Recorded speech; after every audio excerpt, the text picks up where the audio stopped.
मैं कशिश और स्वागत है आपका नेक्स्ट 9 न्यूज में। आज इस खास प्रोग्राम यानी कि राजनीतिक गलियारा में मुद्दा है राजस्थान को लेकर। देखा जाए कि 25 सितंबर 2022 को 91 विधायकों ने यहां पर इस्तीफा दिया था और अब इस्तीफा उन्हें वापस भी मिल गया है, यानी कि इनकार करते नजर आए। लेकिन अब इस पूरे मामले में सीपी जोशी बहुत बुरी तरीके से फंसते नजर आ रहे हैं। यहाँ पर हाई कोर्ट की बात की जाए तो उनसे 30 जनवरी की तारीख देकर यहाँ पर पूरी जानकारी मांगी है। यहाँ पर हाई कोर्ट का कहना है कि हमें ये मालूम था बस कि यहाँ पर विधायकों ने इस्तीफा दिया है, लेकिन हमें ये मालूम नहीं था कि कितने लोगों ने दिया है और किस वजह से दिया है, आखिरकार कारण क्या है। तो इस पूरी ही बात की लिखित तौर पे हमें जानकारी चाहिए। हाई कोर्ट साफ तौर पे यहाँ पर लताड़ लगाते नजर आए अध्यक्ष को भी और यहाँ पर सीपी जोशी को भी। तो यानी कि अगर साफ तौर पे देखा जाए तो अभी भी राजस्थान में सबसे बड़ा मामला गहलोत पायलट के बाद यही है 91 विधायकों की सदस्यता को लेकर। यानी कि वो विधायक यहाँ पर फिर से इस्तीफा दे सकते हैं, फिर से बगावती तेवर दिखा सकते हैं, जिससे कांग्रेस पार्टी को भारी नुकसान होगा और इस तरीके का बर्ताव यहाँ पर कोई भी नहीं देखना चाहेगा। इसलिए हाईकोर्ट यहाँ पर एक अपील करते नजर आए, एक ऑर्डर देते नजर आए हैं और यहाँ पर कयास से लगाया जा रहा है कि सीपी जोशी की जो पद है, जो कुर्सी है, वो कहीं ना कहीं यहाँ पर खतरे में आती हुई नजर आएगी। तो यहाँ पर मुद्दा ये भी है, गहलोत पायलट मुद्दा ये भी है, राजस्थान में अब की बार किसकी सरकार मुद्दा ये भी है कि 91 विधायकों पर क्या होगा और मुद्दा ये भी है कि क्या सीपी जोशी को अगर वो लिखित तौर पे नहीं सारी जानकारियां देते तो क्या उन्हें इस्तीफा भी देना पड़ेगा। और साथ ही साथ ये भी माना जाए कि क्या बीजेपी इन सारी बातों का फायदा उठा सकती है। और कुछ ऐसी अलग पार्टियां भी है जो यहाँ पर कहीं ना कहीं देखा जाए तो पायलट को अपने साथ लाने की पूरी कोशिश करती नजर आ रही। तो इन्हीं सभी मुद्दों पर, इन्हीं सभी सवालों पर अबरार से बात करेंगे। अबरार हमारे साथ यहाँ मौजूद है क्योंकि तमाम तरीके के सवाल यहाँ पर लगातार उठते नजर आ रहे। तो सबसे पहला सवाल अबरार से यही रहेगा, अगर देखा जाए 91 विधायकों की सदस्यता पर अब कहीं ना कहीं कार्रवाई हो सकती है, लेकिन सबसे पहला सवाल यही है कि हाई कोर्ट ने यहाँ पर सीपी जोशी को लताड़ लगाई है कि आपने हमें पूरी जानकारी नहीं दी कि कितने लोगों ने यहाँ पर इस्तीफा दिया था, किस रीज़न से दिया था। अब 30 जनवरी उन्हें यहाँ पर आखिरी तारीख दी गई है। अगर अभी भी कोई फैसला या फिर कोई जानकारी हाई कोर्ट तक नहीं पहुँची तो कहीं ना कहीं अब सीपी जोशी की सीट जो है वो खतरे में नजर आ रही है। देखिए, विधानसभा अध्यक्ष होने के नाते सीपी जोशी की जिम्मेदारी थी कि अगर उन तमाम विधायकों ने अपने इस्तीफे को रखा है तो उस पर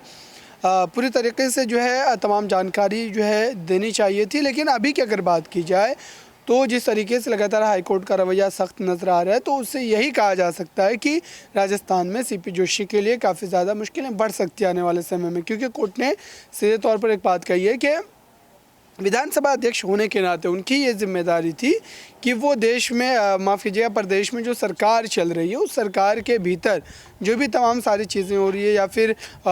विधायकों का इस तरीके से अपने वादों से पलट जाना या फिर अपने इस्तीफे को सौंपना, ये तमाम चीज़ों को देख रेख करने का जो जिम्मा होता है वो विधानसभा अध्यक्ष का होता है। लेकिन उस तरीके से उनकी सक्रियता नज़र नहीं आई, जिसकी वजह से ये कहा जा सकता है कि उनकी एक नाकामी है। और अभी हाई कोर्ट ने अशोक गहलोत सरकार को नहीं फटकार लगाई बल्कि सीपी जोशी को फटकार लगाई है और ये जवाब मांगा था कि वो ये बताएं कि उन्होंने उन तमाम विधायकों का इस्तीफा स्वीकारा था या फिर नहीं स्वीकारा था। और अगर उन्होंने स्वीकारा था तो फिर उतने दिनों तक जो लगातार उस संवैधानिक पद पर बने हुए थे तो ये फिर गैर संवैधानिक सरकार क्यों चलाई जा रही थी।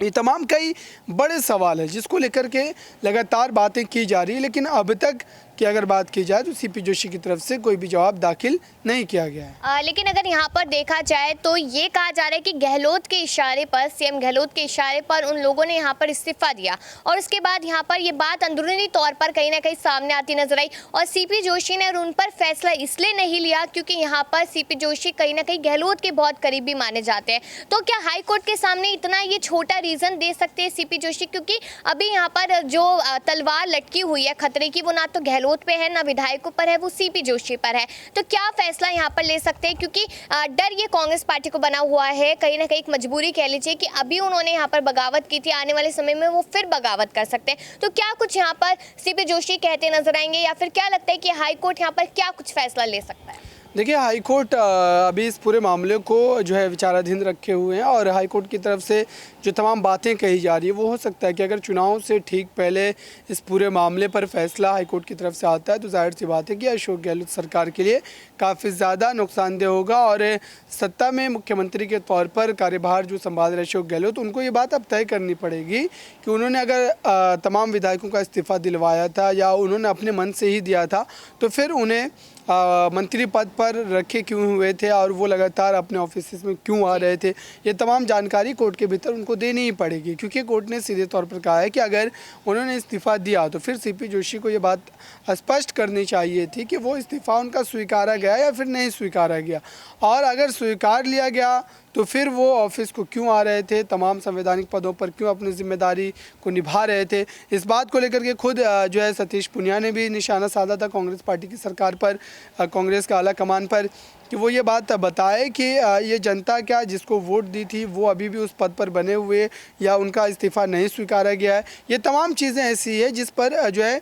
उनको खुले तौर पर जवाब देना चाहिए था, लेकिन उन्होंने भी उस तरीके से मामले को नहीं देखा और नहीं अपने पक्ष को रखा। तो जाहिर सी बात है कि कोर्ट के भीतर कहीं ना कहीं असमंजस है कि सरकार इस पूरे मामले को कहीं ना कहीं दबाना चाह रही है और अशोक गहलोत को सीपी जोशी जाहिर सी बात है कि सीधे तौर पर बचाना चाह रहे हैं ताकि सत्ता उनकी जो है सुरक्षित रहे। यहाँ पर एक और खबर सामने आई थी जिसमें यहाँ पर गहलोत ये कहते नजर आए कि पार्टी में सब कुछ फिक्स है कि किसको क्या जिम्मेदारी संभालनी है, क्या पद मिलेगा, कौन सीएम बनेगा, इस तरीके की बात उन्होंने कह दी। तो कहीं ना कहीं यहाँ पर जो पायलट के समर्थक है वो ये कहते नजर आए कि पायलट को पार्टी कुछ नहीं समझती, यहाँ पर पूरी एक गुटबाजी बनाकर चली जा रही है। वरना गुट क्या है, यहाँ पर मेघावल का गुट है, यहाँ पर खाचरियावास का अलग है, पायलट का अलग, गहलोत का अलग, लेकिन अब पायलट के समर्थकों का ये कहना है कि कांग्रेस पार्टी पूरा एक गुट है और यहाँ पर पायलट का सिर्फ इस्तेमाल किया जा रहा है। तो उसको देखकर क्या सोचें यहाँ पर अबरार की ये बात कहीं ना कहीं सच मानी जा सकती है, क्योंकि गहलोत का ये स्टेटमेंट कि सब कुछ फिक्स है कहीं ना कहीं बवाल खड़ा करता नजर आ रहा है।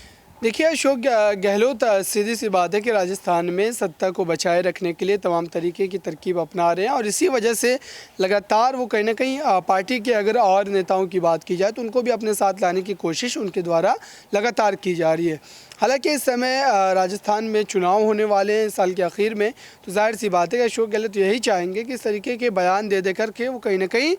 जो है सचिन पायलट गुट पर लगातार जो है दबाव बनाए रखें ताकि आखिर समय में किसी भी तरीके की सत्ता परिवर्तन या सत्ता के नेतृत्व को बदलने के बारे में अगर कांग्रेस पार्टी सोच भी रही है तो वो फिर उस पर विराम लगा दे। तो ये सारी चीज़ें हैं जिसको लेकर के यहाँ पर कहा जा सकता है कि राजस्थान में अभी भी अशोक गहलोत और सचिन पायलट के बीच जो खींच थी वो लगातार बनी हुई है। जी शुक्रिया अबरार आपका। कहीं ना कहीं इस खबर में हमने यही जानने की कोशिश की इस खास प्रोग्राम में कि यहाँ पर अगर देखा जाए जो खतरे की तलवार है वो अब सीपी जोशी पर है, वरना एक समय पर सीपी जोशी यहाँ पर गहलोत का साथ देते नजर आ रहे थे और अभी तक गहलोत का कोई भी कमेंट या फिर कोई भी यहाँ पर बयान सामने नहीं आया सीपी जोशी को लेकर। साफ तौर पे देखा जाए तो यहाँ पर अगर नहीं साबित कर पाते हैं वो अपनी बात को सीपी जोशी, तो यहाँ पर उनकी जो उनका पद है वो भी कहीं ना कहीं उनसे छिन सकता है और ये काफ़ी ज़्यादा देखने लायक होगा, क्योंकि यहाँ पर गहलोत ने कितने लोगों के पदों को छीना है। तो क्या सीपी जोशी के साथ भी यही कुछ होने वाला है? इस पर अपनी राय ज़रूर दीजिएगा और बाकी सी खबरों के लिए देखते रहिए नेक्स्ट 9 न्यूज़।